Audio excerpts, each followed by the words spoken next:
Hello, everybody, and welcome back to Talkn Tennis, the only tennis podcast you need to get your tennis fix as we hit crunch time in Miami. We're going to go over all the shock results for this past week, as well as look forward to the big matchups this coming weekend. I won't be doing it alone, though. I'm joined, as always, by my two partners in crime. Firstly, the man to my bottom right, who I've heard on the rumour mill plans to start writing a non-fiction novel. My advice, young Chris, take some inspiration from Danielle Collins on how to talk a lot of shit. It's Chrissy P. How are you, Chris? Doing very well, Adam. And yes, I did have the sudden urge to write a non-fiction, and because talking shit is one of my favourite pastimes, activities. But fucking hell, that Danielle Collins, she's a real piece of shit, isn't she?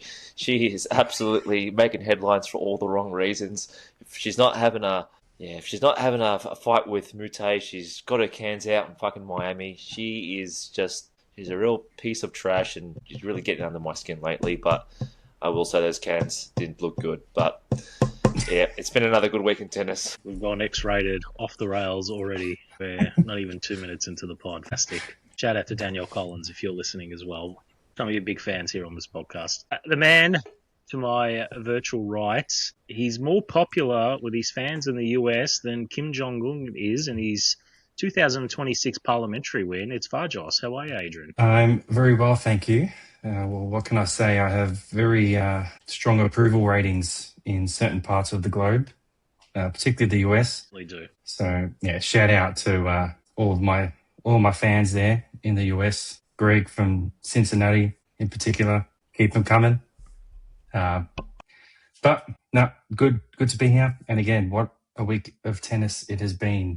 Keen to unpack it. We will do that, certainly. And yes, for those playing along at home, that references, of course, to Kim Jong-un. I think it was 99.3% of the vote he had in the North Korean federal elections, which is really impressive. I've never seen someone so popular like he is in North Korea. So yes, for those playing along at home, that's the reference. Not quite as popular as my Instagram account, apparently. No, that's no dislikes on that one, no downvotes, all 100% upvotes, and mate, your DMs must be going berserk these last couple of weeks. It's hard to keep up, but I'm doing my best. I'm sure you'll try. Lads, we're going to get stuck into Miami. We're in crunch time. We're in a little awkward moment on the men's side. We're kind of in between quarterfinals matches, with one semi-final match locked and loaded, and then on the women's side, we've got both semi-finals locked and loaded. So on the men's, to kick off, we've got two quarter-final matches on tomorrow. Francis Tiafoe takes on Yannick Sinner in the first quarter-final match, and then Cirondeullo takes on Zverev in the second quarter-final match. The winners of those two will play off in the first semi-final, and then the second semi-final. We can talk about some of these matches today, particularly one of them. Adrian, your man, Yuri Lehecka, takes on your other man, Arthur Fils, in the other semi-final. So I don't know who you're barracking for in that semi-final.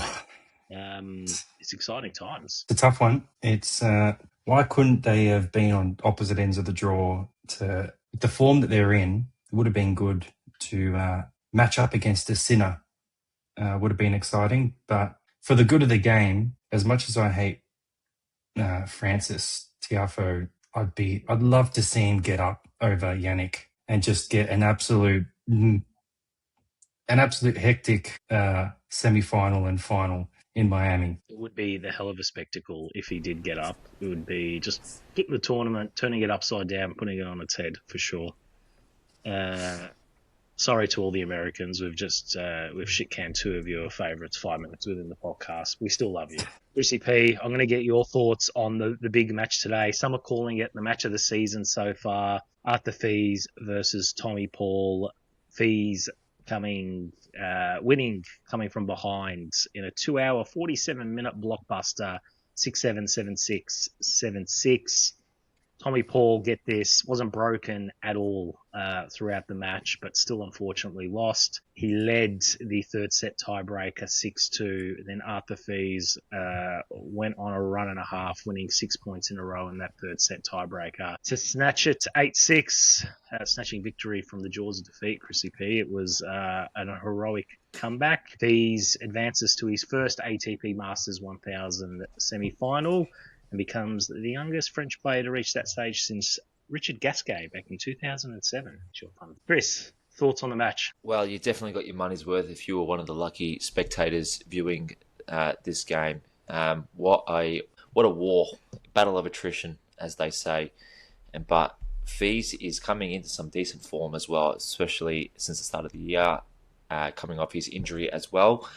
Since the previous few tournaments, making solid inroads, and is certainly testing his fitness out as well, and he's looking really strong. I mean, being able to endure matches of that intensity for that duration as well. But my God, being 6-2 down in a tiebreak and finding a way to steal it.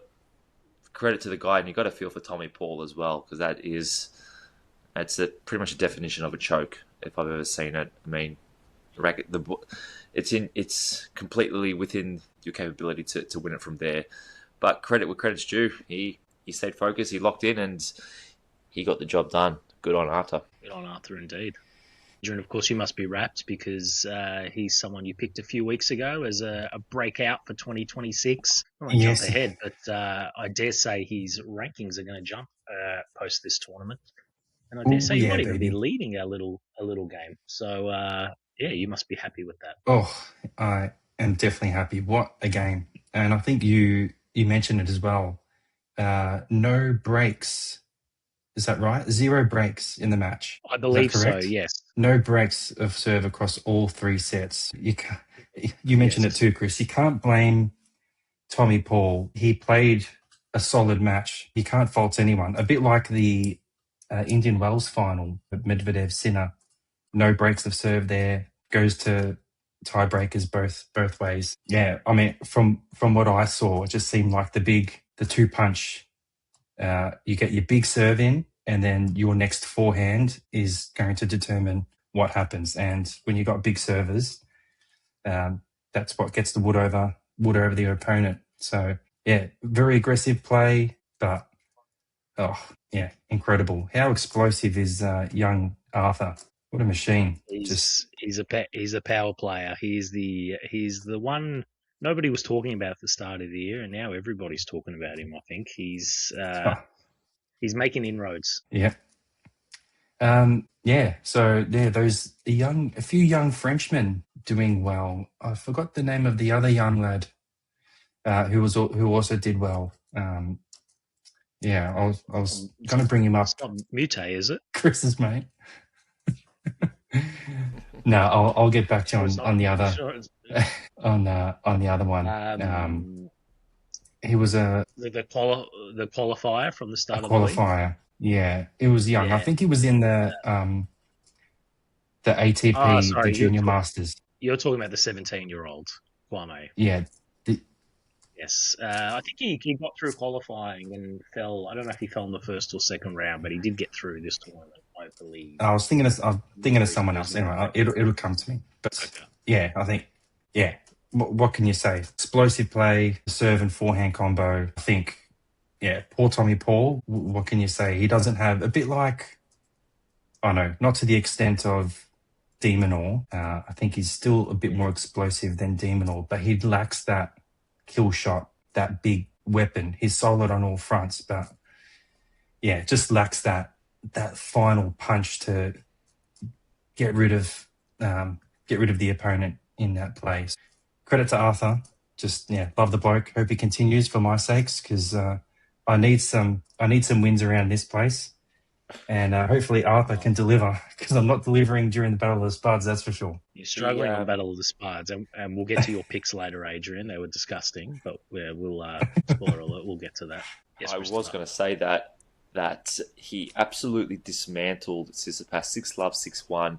In the round of 32, and it's not often you see in the men's tennis where it's pretty close to a double bagel or a match that is that one-sided. So he went absolutely no mercy, and since that win, he beat Vachereau. In that game, I actually did catch a third set.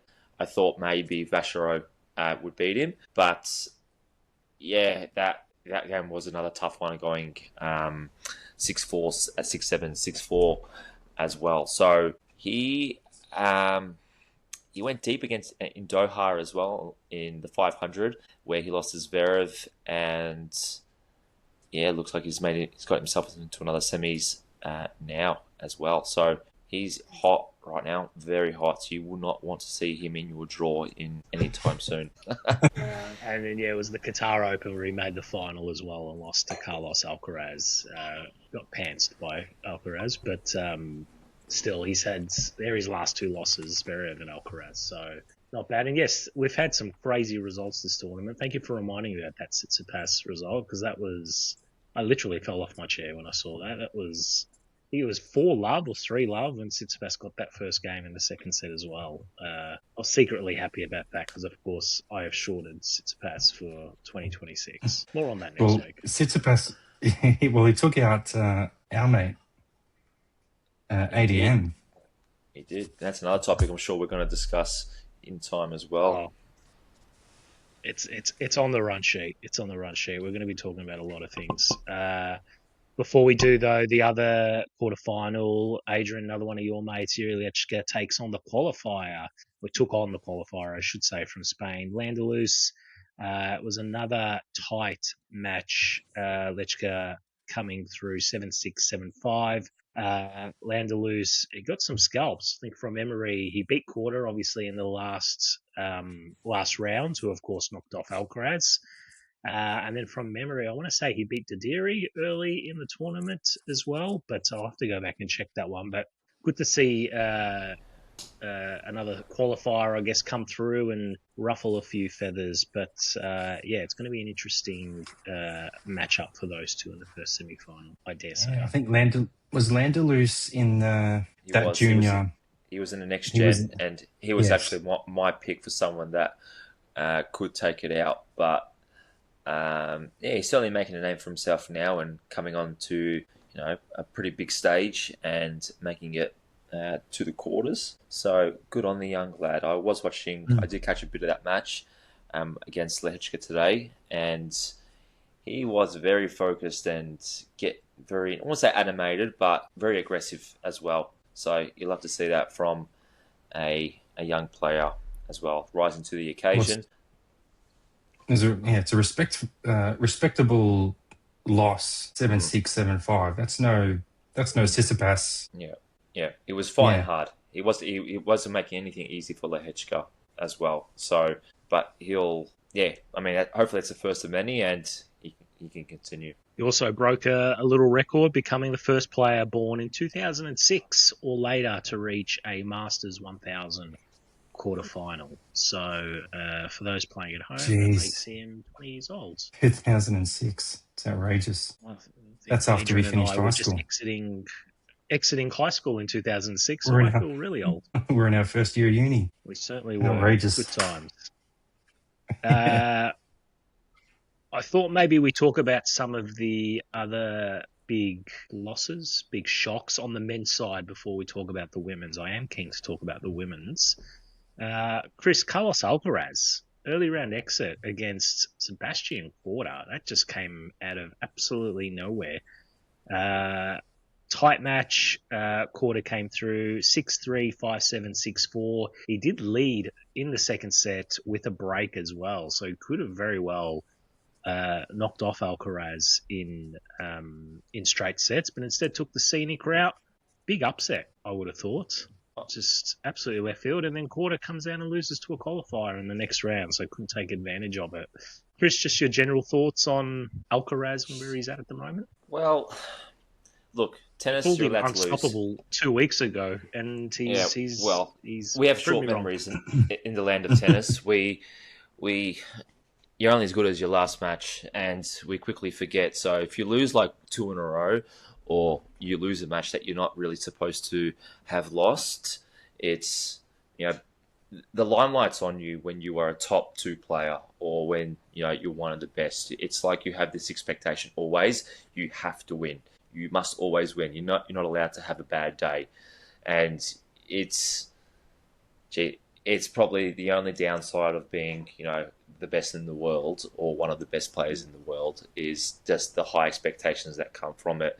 Tennis it's an individual sport. You don't have anyone else to rely on bar yourself. out there. It's not like you are the top performing soccer club in the world or footy team, whatever it might be. So this is where tennis is somewhat unique. But in terms of that game, Korda, he served really well, and on essentially taken the racket out of Alcaraz's hand on Korda's serve. So you got to give some credit to Korda, obviously. He had the home crowd on his side. Looking at the stats, there's nothing really that jumps out. But I did catch that last set in that game, and Alcaraz was a bit, I want to say, agitated and annoyed, a bit more than usual. He was speaking in Spanish to his box. I believe he said something to the effect of, "I don't want to be here, I want to go home," which might suggest that he's a bit burnt out and probably needs some respite. It's still early in the season as well. They've all played a lot of tennis. I mean, especially him, making it deep into finals and deep into tournaments in general. So, yeah, I mean, all right, he lost a couple of games. He didn't make finals. All right, he's Carlos Alcaraz, man. He'll bounce back. So I don't think he's stressing. He just give the guy probably a week or two, and he'll come back, good as ever. That's a good point.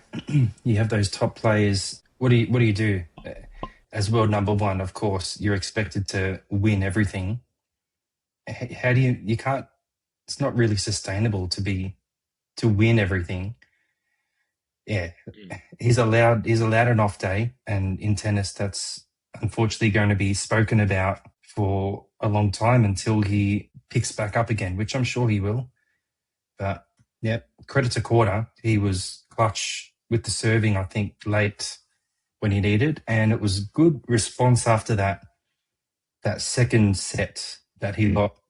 Everyone kind of thought, well, that's it. Alcaraz is on a roll and he's just going to take it out. But credit to Korda, he dusted himself off and picked back up again, and carried on his way. And it's not like Alcaraz, particularly throughout the whole match, it's not like he had a bad match either. He ripped out some incredible shots in that match. But you're right. As the game went on, there were a few misses, particularly on Alcaraz's forehand side, that I thought, that's a bit unlike Alcaraz, which might suggest he's a bit kind of, not over it, but a bit burnt out, shall we say. Yeah, and look, from that match as well, looking at the stats, look a bit more closely, Alcaraz had the better ratio between winners to unforced errors compared to Korda, marginally. Everything else is pretty even, nothing too glaring. And looking at the scoreline, it just goes to show there's a couple of points in it, and those couple of points are probably when they matter the most, on a break point or a 30-all, for example, right towards the end of a set. So that's just tennis, unfortunately. It's when you win those points that is important. We've all had those days at work, right, Chris, where we just want to go home and don't want to be there. So sometimes just not your day. Yeah, it's most days, but I get your point. I wish I had those days while also earning millions. I want to earn millions, and I don't want to be there. And yeah, to your point, Adrian, I think from memory, Korda led 5-3 in that second set, ends up losing at 7-5. It'd be very easy for you to just, not the wheels fall off, but you just be so deflated after that. Then had him serving for it at one stage, couldn't do it. And then to get over, you think every chance you get overrun after that. But yeah, credit to Korda. He held his nerve and bounced back in that third set. And to your point, he had 12 aces, 33 winners. He also came into the net a lot as well, which helped to break up some of that play. Won 18 of 26 net approaches, according to my stat sheet here. So he just mixed it up and got the job done. All power to him. Chris, the other man I wanted to speak on, I was this man. 4 weeks ago, I said he's the third best player on the men's side of things. Since then, he has played like an absolute potato. I don't know what's going on.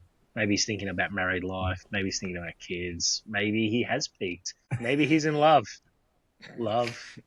This is love. You fall in love. You fall in love, the wheels go off. Just ask Adrian. I am, of course, speaking about Alex de Minaur. Holy hell. He lost to his long-time nemesis, you could say, Stefanos Tsitsipas. He had an 1-11 record against Tsitsipas going into it. Tsitsipas now leads that 12-1. Tsitsipas won that match 6-3, 7-6. De Minaur just struggled to make a dent in Tsitsipas's game. He won 98% of his first serve points as well, Tsitsipas, and saved the only 2 break points he's faced. Chris, you asked the question, has De Minaur peaked? Have you got the answer to your question? Well, it's not looking good for him. I think we can say that much. I mean, I don't think anyone really... Well, looking at their history, it kind of shocked me. I mean, at 11-1, I didn't realise Tsitsipas had that many wins against ADM. But it's now, the warning signs are evident, and the bells and whistles are going off in the ADM locker right now, because this is the 3rd tournament where he's exited too early for a top 10 player.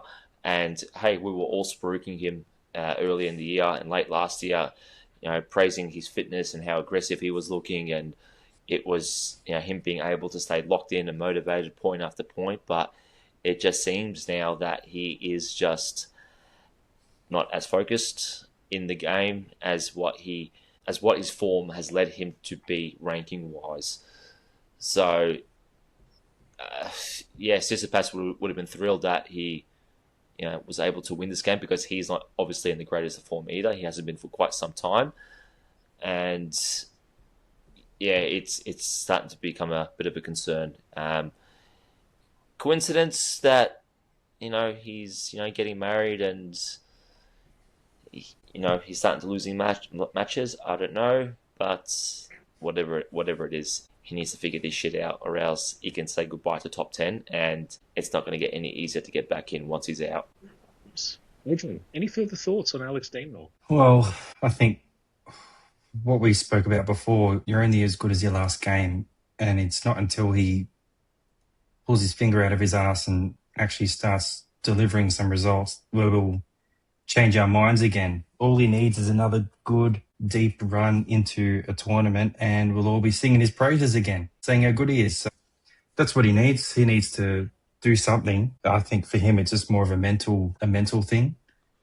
But he just, something needs to happen. Maybe he needs to get together with Iga Swiatek, and they can talk about how shit they've been lately and figure out something, because they're both absolute shithouse. It's crazy with de Minaur, because he won Rotterdam 5 weeks ago now, and then since then he beat Auger Aliassime in the final. I went back and just had a look at the fixture. He also beat Arthur Fils en route to that win as well. I know this was a while back, so it's just nuts how everything has just changed for both of those guys since then. Tsitsipas goes and gets his pants pulled down against Fils a round or two later is just, I don't get it. I think he's just having a bad patch mentally, and he's just got to, physically he looks fine. I don't think he's injured. He looks normal. He's just got to get his head switched on. Chris, do you think maybe the clay season will help him? I know we've got Monte Carlo in, I want to say 11 days time. Maybe a change of surface, change of fortune for him. I don't think it can get any worse. I don't know. I don't think it's his preferred surface, but I don't know. Looking at one stat I wanted to point out against his loss against Tsitsipas, first serve return points won. So when Tsitsipas was serving and de Minaur was returning, how many points do you think he won in the entire match off Tsitsipas' first serve? I just said that Tsitsipas won 98% of first serves, so I'm going to guess fuck all to your answer. 1 point. What? One measly point. That's outrageous. I'm not listening. Tsitsipas won 98% of first serves. I heard the 98, but it's just ridiculous. Sorry, I must have been formulating my response. I didn't catch that, but that's abnormal in a game of tennis. 1 point. Fuck. Off the first serve. Maybe I should have said it the other way around. De Minaur won 1 point. Yes. That catches more headlines. No, it does. I'm going to learn how Let's have a chat with our marketing team. So we can... I'm trying to find some stats on de Minaur on surface, but I'm struggling to see matches won. I can tell you his service games won on clay, but not matches. Anyway, We will move on from the men's. I assume we both think. Well, I'll ask you, Adrian. Who do you think? What do you think the final's going to be? Well, what a tantalizing semi we have on our hands with the great Sabalenka Rybakina. I was talking about the men's, Adrian. Talking about the men's. Oh, I thought we'd moved on. No, I haven't moved on. Well, give me a tip. Give me a tip for the final. Who's going to be in the final? The final will be Arthur Fees versus Sinner. That's my tip. Safe-ish bet. Zverev's not going to cause an upset. Knock off Sinner like the duck. Get the monkey off his back. That's a no. Again, for his sake, I'm not a fan of him really, but for the good of the game, please, just someone beat Yannick. Come on. Let's just get a non-Sinkeraz final in something that's... You're getting a non-Sinkeraz final. Well, either one of them is, I think, Adrian's point. Yeah. Where not one of them is lifting up the trophy at every tournament, every thousands. It's either them just sharing the glory. Just trading blows. Yeah. You take this one. I'll take it easy. I'll get out second round or first round and I'll come back firing the next one. Yeah, no worries. No, I just want get your fix last year with Mensik and Vachereau and Rune all lifting titles. No, that wasn't. Yeah, but I wasn't as invested as I am now. Now I'm just so much more invested. Okay, you got your chips on the table. Jack Draper didn't do it for you last year, winning Indian Wells. No, not big on Draper. No, not a fan of him. Just did nothing. Did nothing. I almost dislike him as much as Cam Norrie. No. I don't know if you dislike Cam Norrie more than Chris dislikes Danielle Collins. So on the disliked scale, we maybe need a scale here at Talkn Tennis. Yeah, let's do that. Scales of dislikeness. My dislike scale for Danielle Collins is too complex. It's like I've got two scales going for Danielle Collins. It's not just one.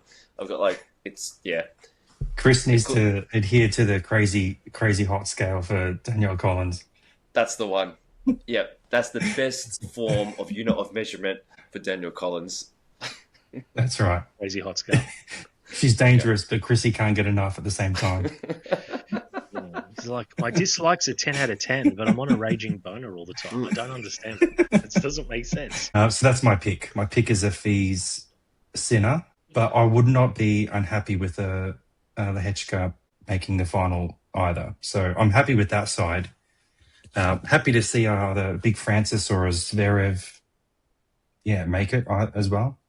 But that's what I think. Fees Sinner, go fuck yourself. So you pretty much named everybody except Cerundolo, so he's got something against the Argentines. And going against his countryman Lehecka, so interesting choices. Chris, what about you? What's your final? Well, look, I'm going to go through each of the matches. I'm going to go through each of them. Lehecka, Fees, that's going to be another tantalizing match, I feel. I'm going to go Lehecka. I feel like his serving, from what I've seen today, was on point. It was consistent. He was hitting his spots for longer periods, and I feel like that's going to get him over the line. I feel like Fees, I don't know. I feel like he might tire, and he's played a lot of grueling matches in the past couple of weeks, so I feel like Lehecka might get over the top of him. Zverev will... Just jumping in there, I think that's Fees, that's his downfall. He's so explosive and powerful, but if it's not on, then it can just work to his detriment. Get those unforced errors in, and And look,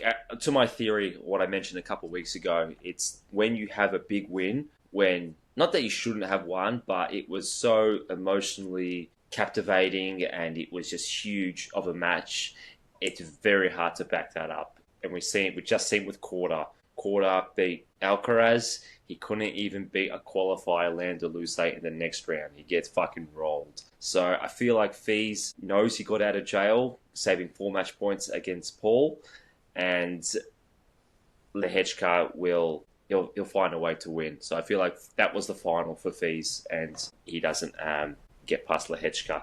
Zverev to roll Cerundolo, and Sinner to beat Tiafoe. It'll be Sinner versus Zverev, and Sinner, it'll be Sinner Lehecka final. It's probably Sinner takes it out. probably. Sinner will take it out. I think that's a safe bet. And I think you're both kind of on the money there. It'll be either one of those two. So we will see this time next week.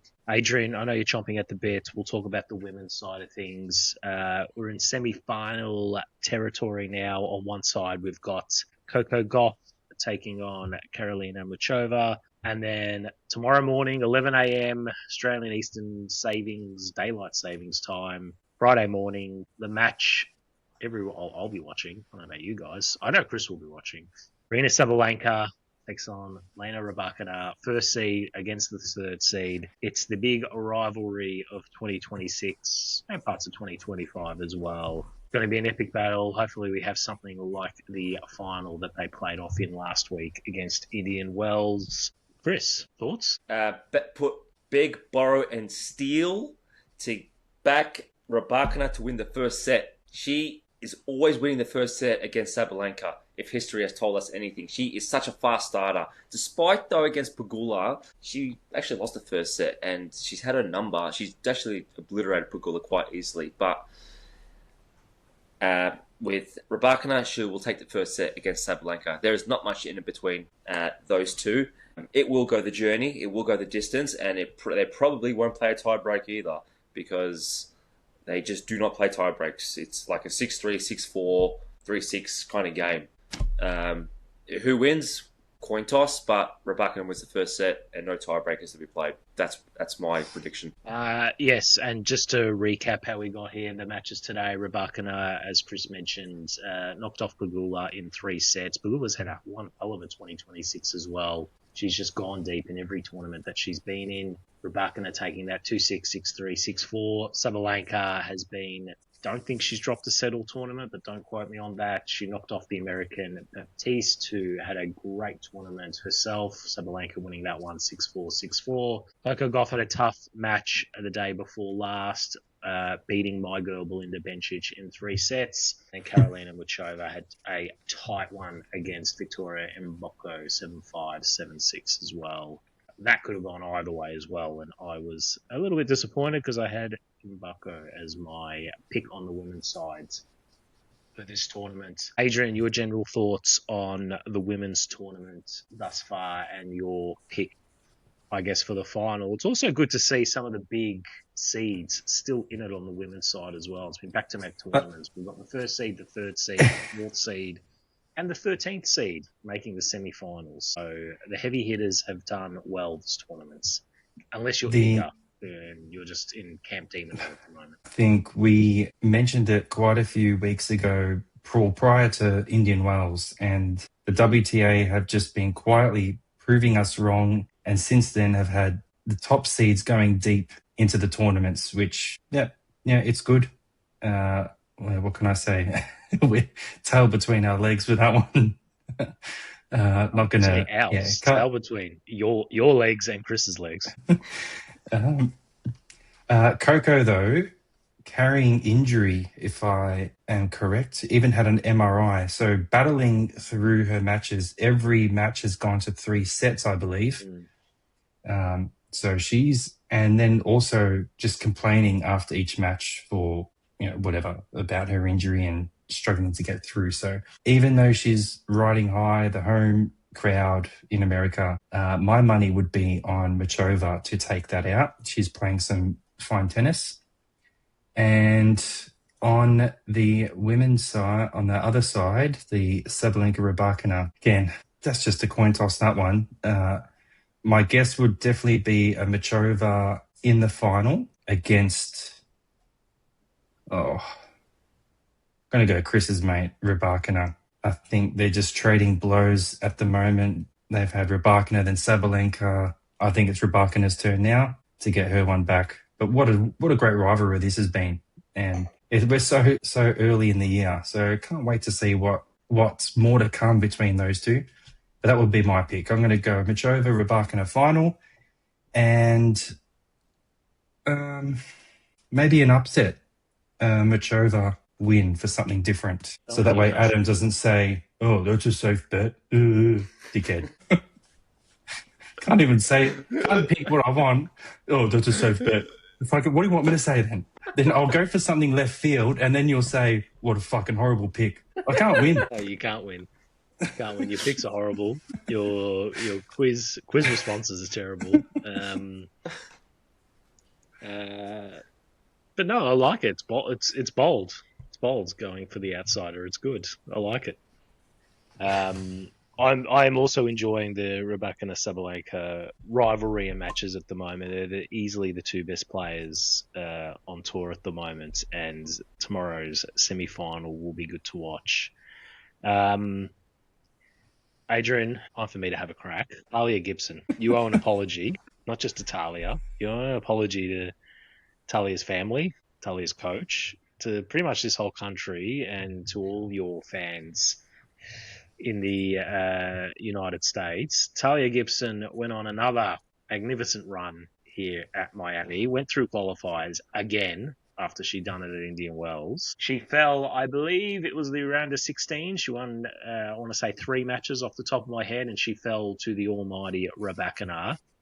En route in the last couple of weeks, she has knocked off Alexandrova, Towson, Osaka, Jovic, and of course the world number 7, Jasmine Paolini.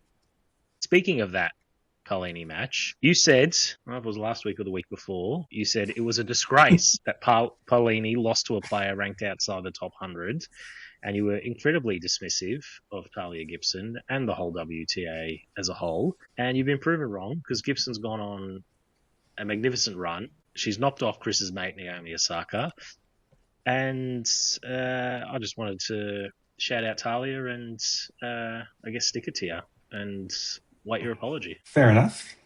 That is fair enough. She's jumped 44 spots over the last 2 tournaments. Is that not incredible? The biggest mover in the WTA. If she wasn't Aussie, I would not be apologising. I'm going to put it that way. So Talia, even though you don't have a picture on the WTA website, okay, I apologise. I apologise for that. I apologise for my comments. They were insensitive and dismissive to your family, to all your fans. I apologise, and I eat my words. What can I say? I'm a man of honour. I know when I'm wrong, and I've been proven wrong. And I hope for your sake and for us all and for the good of Aussie tennis, you continue to climb the ladder and do well. Fair play. Is that good enough for you? I think that was good enough. Yeah, it's very big of you.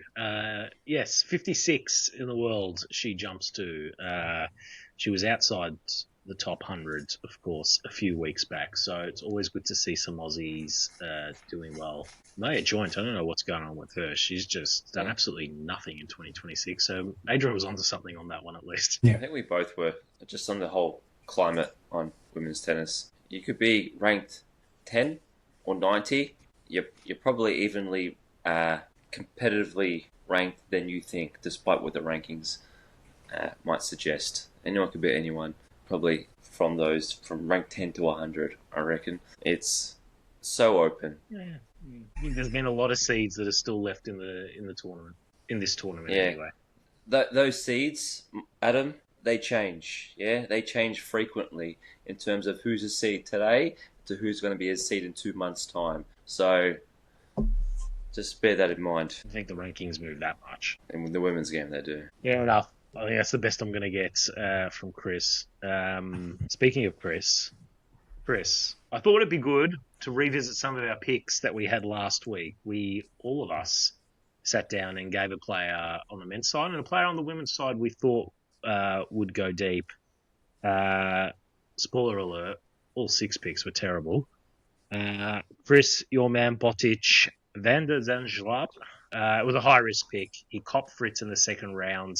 He lost in a tight 2-setter on another day. Could have been a good pick, particularly on that side of the draw as well, because it did open up. Fritz didn't get far in the tournament as well.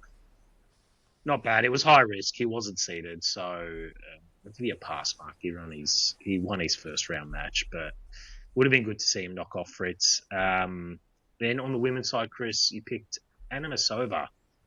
Unfortunately, she fell to God's gift to earth in the round of 16, being Belinda Bencic, so a little bit disappointing there. But any words for the players that you picked? for your picks. No words. There's nothing to say. I mean, you know me. People that listen know I go high risk. I like to keep things interesting, keep things fresh. So I'm not going to give you very safe picks. I'm going to give you quite left of field picks. So that's just how it goes. It is what it is. You fared better than Adrian's picks. Adrian picked Ben Shelton. Absolute disgrace. Out in the second rounds, which sounds good, other than the fact that he had a bye in the first round. So he lost his one and only match to Andrei Shevchenko's cousin. No good there. Absolutely terrible. And then he had Kostiuk, who out in the round of 32 to Rybakina. Didn't do his homework at all. Terrible pick. Not good. Wouldn't be picking somebody who's going to have Rybakina in the round of 32. Well, Adrian, you're on the spotlight again. Any words? What can I say? If they had have gotten up, I would have been hailed as a genius. It didn't get up, and that's it. What can I say? I'll do better next time. Maybe not. I don't give a shit. I'll keep saying what I think. Shelton is in some horrid form as well. He's another one who's... Well, who would have thought he would have done that badly? No one would have thought that. I know you didn't. You can't say he was going to go out that first match. Anyway, what can I say? Oh, I wouldn't have thought so. My picks, I picked 20-something seed. He won a couple of matches. Fell to Tommy Paul, unfortunately, in the round of 16. It would have been good to see him get through a bit further, particularly as that side of the draw had opened up with all the early losses there by the seeds. And then on the women's side, I had Mboko. Unfortunately, lost to Muchova. So I'd give myself half a point there, but I won't because I'll have age jumping down my throat otherwise. But I like it. I like the left field picks. As we've seen in both the men's and women's side, you're going to see some random sort of pop up from time to time. Yeah, we'll do it all again next week as we preview Monte Carlo. Chris, bring on the do you have clay any season. Final thoughts just on this tournament at all? As you do your clay season form. It's time for the South Americans to get ready to make their run, make their presence felt on the ATP tour. But no, I guess to conclude the hardcourt season or the American swing. Oh, look, it's just tennis. It just keeps on giving, but it's just Alcaraz just running the show as per usual. Them sharing the loads, but no, nothing really else to add on to that. Adrian, final thoughts on Miami? Not much else. I think we've said all we needed to say, but I think that's sports. You will get upsets. It's just that tennis, you have so many more games played across different surfaces. It can be so hard to track, and one player can just have one bad day and that's it. All of a sudden you got the animal jumping on your back because you've made a bad call. You know, it is what it is. That's sports. Gotta love sports. Plural, bad calls with an S. Multiple calls, more than one. Plural.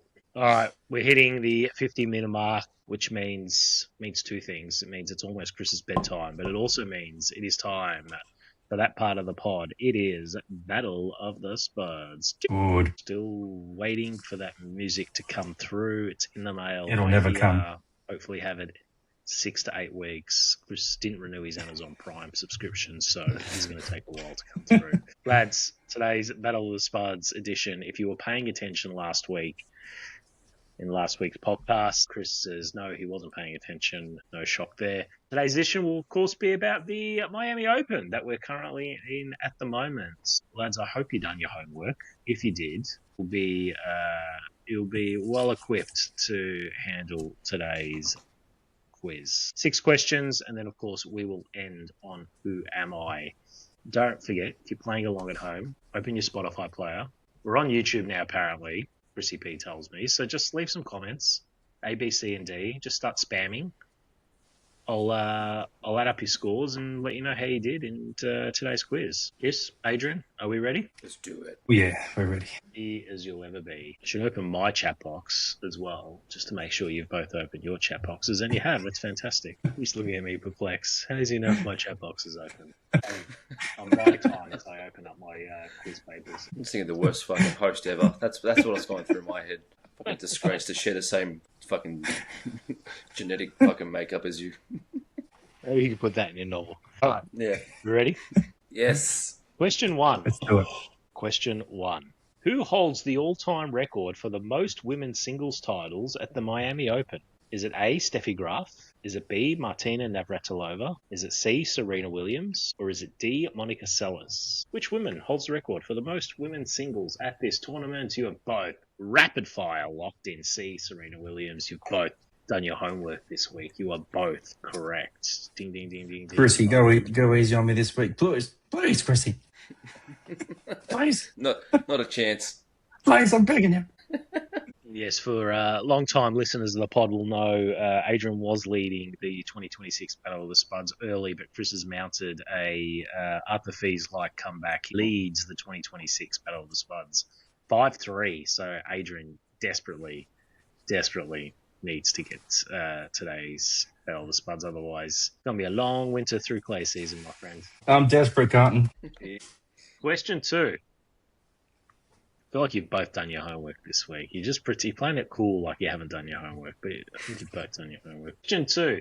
On the men's side, which two players are tied for the most singles titles in Miami history with 6 titles each? Is it A, Andre Agassi and Novak Djokovic? Is it B, Pete Sampras and Nikolai Davydenko? Is it C, Andy Roddick and Andy Murray? Or is it D, Roger Federer and Rafael Nadal? Which pair of blokes have both hold the record for Miami Open titles at 6 each? A, Agassi and Djokovic, B, Sampras Davydenko, C, Roddick Murray, or D, Federer and Nadal? They've both done their homework this week. It's a miracle. It's a miracle of Elm Street. You were both correct. A, it is Andre Agassi and Novak Djokovic. Agassi was the original king of Miami. 6 titles between 1990 and 2003. Djokovic later matched that record, winning his 6 titles between 2007 and 2016. And I forgot to mention Serena Williams has won this title 8 times as well. Yes, Chris. It's not fun. It's not fun when we both get it right. I mean, I feel like it's more fun when we both get it wrong and Animal's calling us a fucking shit cunt. That's right. It is definitely much more fun, but in fairness, these questions are piss easy, guys. It's just Go on, Chris. a 5-minute Google Chris, search, really. get some wrong then for a lark. I'm trying. All right. Question 3. In 2019, the Miami Open famously moved away from its historic home at Brandon Park. What iconic sports venue is the tournament held in today? Is it A, Arthur Ashe Stadium? Is it B, Chase Center? Is it C, Pepsi Center? Or is it D, Hard Rock Stadium? Which iconic sports venue is the tournament held in today? Both locked in D. That was an easy one if you've been paying attention. You are both correct. It is the Hard Rock Cafe. Very good, very good. You're right. This is fun when you're both getting them correct. I'm going to have to step it up next week. Go Mission Impossible. We've heard that before. That your words are meaningless here. You have no power here. You are both tied 3-3 as we hit the halfway mark of Battle of the Spuds. Question 4. In 2024, which American woman ranked outside the top 50 went on a fairy tale run to win the Miami Open? Was it A, Sloane Stephens? Was it B, Madison Keys? Was it C, Taylor Townsend? Or D, Danielle Collins? 2024, which American woman ranked outside the top 50 went on a fairy tale run to win the Miami Open? A, Stephens, B, Keys, C, Townsend, D, Collins. This one I don't know. Wasn't in my research. Can you go through them again? Just the answers. research. Stephens, Keys. C, Keys. Thanks, Adrian. I didn't realise you were the co-host. B, Keys, C, Townsend, or D, Collins. Adrian's ready to kill me after I've just verbally assaulted him for the last 30 minutes. Jeez. Adrian's locked in Sloane Stephens. Chris has locked in Madison Keys. You are both incorrect. Townsend? It is Chris's girl, Danielle Collins. I knew you put it in there just for that. You put it in there just... Yeah. I know how you fucking... Put it in works, there. Motherfucker. And he also wants to put it in there. That is correct. You got to throw it in there for fun. Nice drop of red there, Chris, you got. I didn't know it was... it is a red night, actually. It's pissing down rain here in Melbourne. For those playing along at home in Idaho. I had to throw it in there, Chris. I had no choice. In the matter. I didn't want to believe she would. I see Danielle Collins. I just put her in the quiz. It's as simple as that. If that's the way your brain works, then so be it. Okay. It's a simple brain. Question 5. When the tournament was founded in 1985 by former player Cliff Drysdale, it wasn't called the Miami Open. What was its original name? Was it A, the Lipton International Players Championships? Was it B, the Sony Ericsson Open? Was it C, the Florida Hardcourt Championships? Or was it D, the NASDAQ 100 Open? I will give you those answers again. 1985, what was the Miami Open first called? Was it A, the Lipton International Players Championships? Was it B, the Sony Ericsson Open? Was it C, the Florida Hardcourt Championships? Or was it D, the NASDAQ 100 Open? Question for everyone playing along at home if you are not from the Miami area, of course. I'm leaning Carolina, towards Virginia, Utah. I don't know this one. This one's a Those guess. audio But I'm leaning listeners. towards a like brand backed name. That's what I'm leaning towards. Oh no, I could be absolutely wrong because I've got no fucking idea. So you're thinking the Florida Hardcourt A or C? Championships. I'm thinking A or C. Yeah. What was A? It was the Lipton International Players Championships. That was Lipton as well. Jesus. All right. Maybe it is because you got Lipton- three brand Lipton backs. Iced All right. Tea. All right.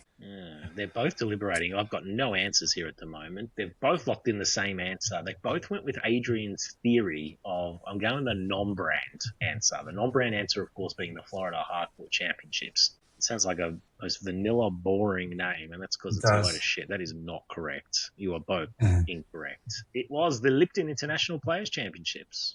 Lipton Tea was the original title sponsor. Get in your tea. Who was the player who won quiz? He drank some, was it hot tea Hot tea. at the changeover back in the 50s or 60s? Was it Mate. Newcomb? In tennis. Nah, it wasn't Newcomb. It was before Newcomb. It was BN, mate, before Newcomb. Rod Laver. I can't remember who it was. BR It was an before Australian Rod. player from memory. It was an Australian It was player. 8. BR, mate.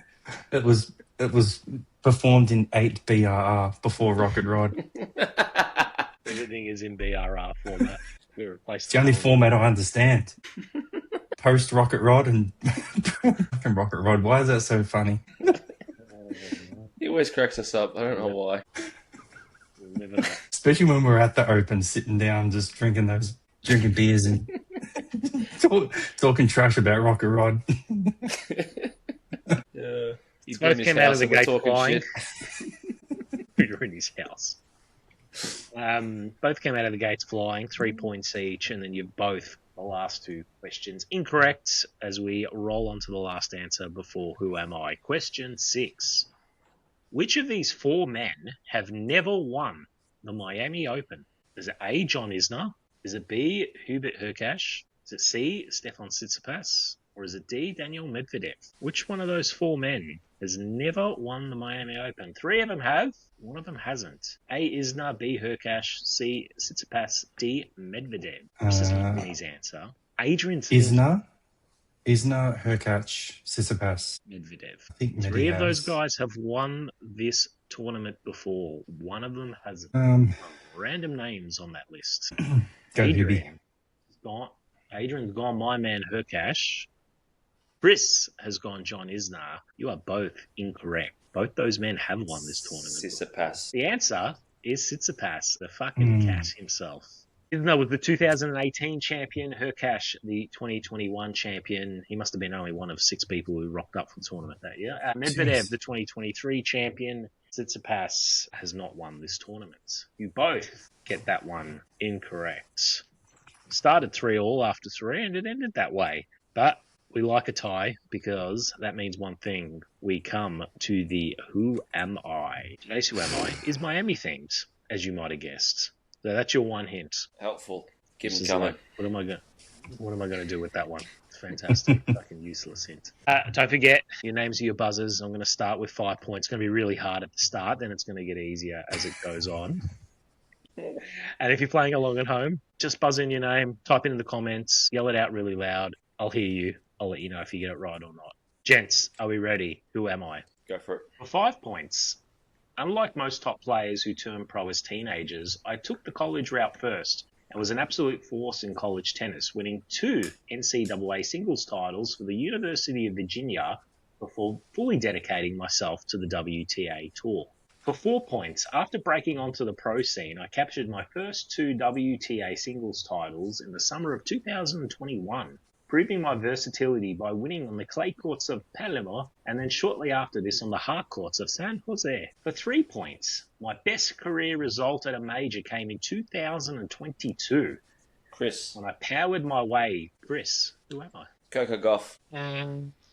That is incorrect. It is not Coco Gauff. Adrian can't get this right. Something is seriously wrong. Hey, do you have a free ride? I will inspire you at the end of 1 point if you don't know it, and then Chris can jump back in. For 3 points, my best career result at a major came in 2022 when I powered my way to my first and only Grand Slam singles titles at the Australian Open, eventually finishing as runner-up to the home crowd hero Ashley Barty. For 2 points, in early 2024, I completely shocked the tennis world by announcing I would be retiring at the end of the season to focus on starting a family. Adrian, who am I? Am I Danielle Collins? You are Danielle Collins. That is correct. Ding, ding, You ding, ding, fucking ding. piece of shit. I hate you. I fucking hate you. I hate this podcast. I fucking hate Danielle Collins and her fucking shit tits. Fuck you all. I miss Chris losing and the rage he goes on. It's been 5 long weeks since we've had a Chris rage on at the end of Battle of the Spuds, but I love it. Chris, you should know by now, we've been doing this pod long enough. My Who Am I's are going to be topical. We are going to have spoken about it. They are going to be in the news. I pulled out Kafelnikov 1 week after he shit-canned Andreeva the week before. They will be topical. I'll keep saying it. known. You'll keep ignoring me. I know, because you fucking DM me on X all the time about just shit that goes on through the weekend. I should be, using that info because that's what's in your fucking mind. That's what you're thinking of. But I keep thinking that, you'll change and you'll think a bit more logical, but no, you're still a piece of shit and you're still my brother. And I should know how you think. Why am I a piece of shit? I don't get it. Just because it's funny. I give you clues throughout the week. Of course, the Who Am I is going to come from my brain. I'm the one coming up for it. If it's in my brain, that's what I'm going to come up with. Who can I make the Who Am I this week? I know. Yeah, not someone who's been in the news all week. It thinks very short term. It thinks about, who's been in the media? Who have I been thinking about recently? Anyway, fair play.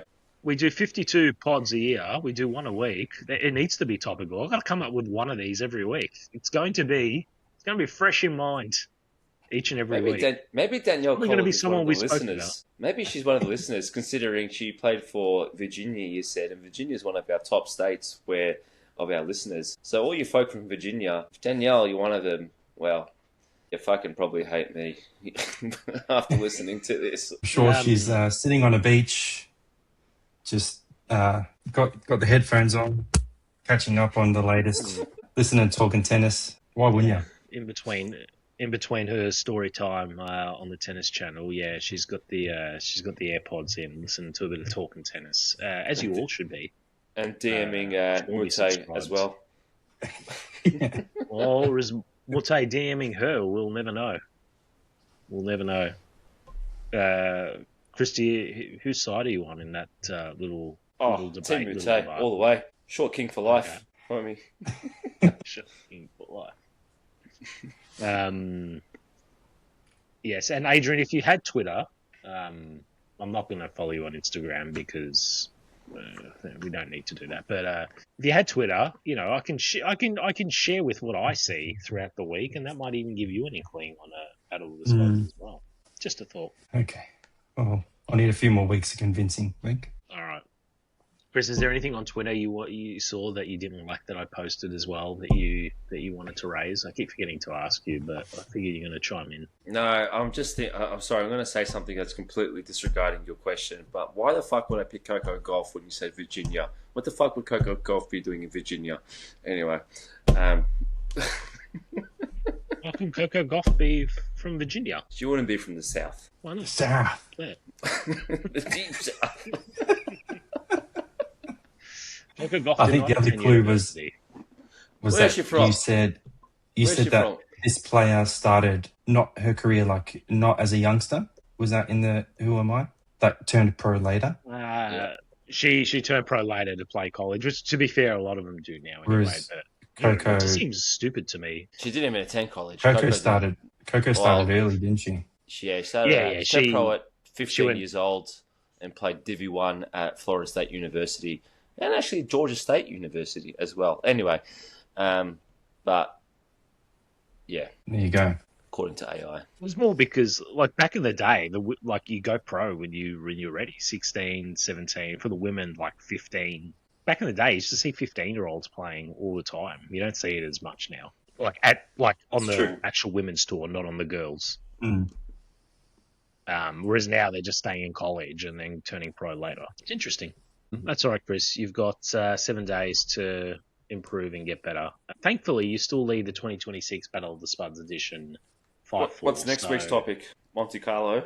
No, it won't be Monte Carlo. I'll send you a DM throughout the week when I think about it. All right, I'll tell you what. We'll do... I'll tell you what he's going to do for the Who Am I? It's going to be another fucking US player, because that's all he can seem to come up with lately. Yeah, just for that, Think I about- guarantee you it will not be a US player next week. Oh, thank God. Ah, There we go. beautiful. I'll do my homework. Next week's quiz will be... I think we should bring back Who Got Higher. Oof. Do you want another That's a good round one. of Who Got Higher? Did you like Because Who Got Higher? you can't plan I for do. it, and I like it. It's chaotic. I like it. I didn't. I feel like they're useless numbers, and I like learning about sort of facts and history, you know, with your questions. But anyway, you're the host, mate. You do what you want. I'm just an unwilling participant. Unwilling. Unwilling. He's the only guy who gets paid for this podcast, and he's unwilling, apparently. He keeps all the ad money for himself. He keeps all the ad money Love for that. himself, There's no ad money. and we see none of it. No Yeah, one it's has all listened yours. to any ads. No one's listened to any ads. What ads? What are you talking about? Hey, Fucking we had Greg Dr. from Snip on Ohio one has. week. We had Mr. Snip on 1 week. What was the name of the doctor, Adrian? Your mate, Mr. Snip. We need... Dr. Snip, mate. okay, I'll tell you what. We'll do Monte Carlo next week. How's that sound? Love it. Nah. We'll do Monte Carlo. These will do really well. Okay, we're doing Monte Carlo next week. Okay. For those audio listeners, Age is just shaking his head like a 4-year-old child who doesn't want to eat his greens. You'll be able to see it all on YouTube because this is the first podcast we're releasing the video onto YouTube. So if you're listening on YouTube, on Spotify, get onto Talkn Tennis at the channel on YouTube, and you'll be able to see the theatrics and semantics. Yeah.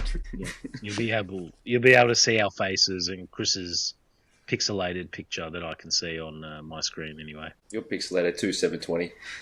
I don't want fucking Ooh. dial up over here. Chris, anything you want to say to the bots who follow you on X? Absolutely nothing. Just tune in next week for more glory, and we'll keep turning up, showing up, and delivering the goods. The goods. Sounds good. Adrian, shout outs, anything you want to plug, your Instagram handle, of course. Any Well- interesting DMs this past week? Oh, nothing out of the ordinary, just the standard flood of DPs, which, as we said last week, I have to respond with an accompanying DP, no matter where I am. So that's been good fun. But as always, shout out to Greg from Virginia. Yep. He's founder. I think Greg moves around a lot. He's the founder of our US audience, really. He's the backbone of the operation and a man who still thinks doubles is optional. So credit to Greg. I heard that he's planning organising a watch party, I heard. So get on board that. Really? Attendance currently is Greg. So a few more would be deeply appreciated. That's it. If you're listening in Virginia, just reach out to Greg, right? Fun fact, actually, got a new arrival for Greg. Someone else has popped Really? up this week. Yeah, Derek from Florida. Florida. He's been absolutely flooding my DMs. He only watches highlights, which is good enough for me. Okay. So Yeah. shout out to Derek as well. He might overtake Greg. We'll see. Watch this space. See what happens. Be watching this space and watching your DMs as well. Sounds like it's all happening. It's all happening. Also, if you want to follow Adrian, it's at Real Dick Pics on Instagram as well, if you want to get involved in all the action.